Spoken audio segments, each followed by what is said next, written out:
At 3:30, we got number 15 Missouri, who's 6-1. Traveling number 10 Vanderbilt, who's also 6-1. Vandy favored by 2.5 points on ESPN. This is where College Game Day is, and it's going to be a massive game where you're talking about playoff implications for both these football teams. We got Bo Prabula for the Tigers. He's gone 149 at 213, thrown for 1,617 yards, 11 touchdowns, 7 interceptions. Ahmad Hardy's had 139 carries for 840 yards and 11 touchdowns.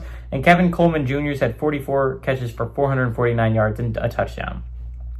Diego Pavia for the Commodores gone 129 to 183, throw for 1,569 yards, 15 touchdowns, 4 interceptions. Also leads his team on the ground with 77 carries for 438 yards and 4 touchdowns. Eli Stowers has had 28 catches for 355 yards and 2 touchdowns.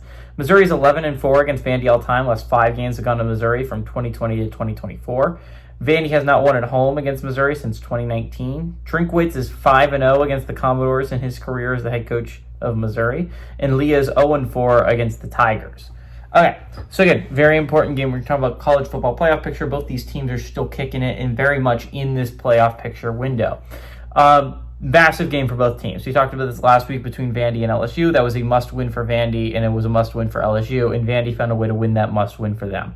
This is the same thing for both teams, right? Vandy, it's less of a must-win for Vandy. Road trips to Texas and Tennessee definitely don't seem as daunting as they did at the beginning of the year.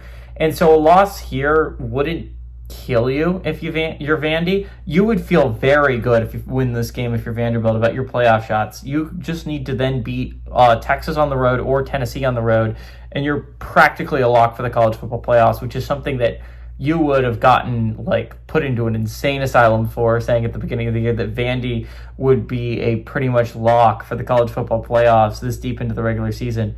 But that's what we'd be saying if Vandy could find a way to win this game. Missouri kind of needs it more when you're talking about what they're if Missouri loses this game, again, if you get to 2 losses, a third loss means that you're practically dead in this playoff picture. Again, you got to reevaluate at the end of the year, see which teams are which. But a third loss, no team's ever made it as an at-large with 3 losses. It really hurts your chances if you get 3 losses, especially for Missouri, because all 3 would be in conference play.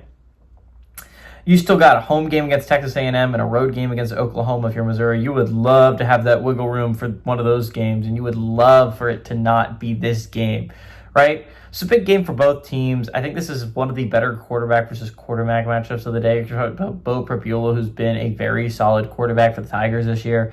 Obviously, he had a rough go of it in the Alabama game a couple weeks back. Missouri found a way to win that Auburn game in such a massive game for them. Double overtime win over the Tigers. That was a big win for Missouri to stay alive in this race at all. A loss there would have been absolutely detrimental for their playoff hopes. All that being said, I think it's going to be really interesting. Could be a really good game. Vandy is barely favored in this matchup. I think Missouri can do it. I think this is a very big game for the Tigers, and I think they'll find a way to win it. Give me the Tigers to win and pull off the upset on the road.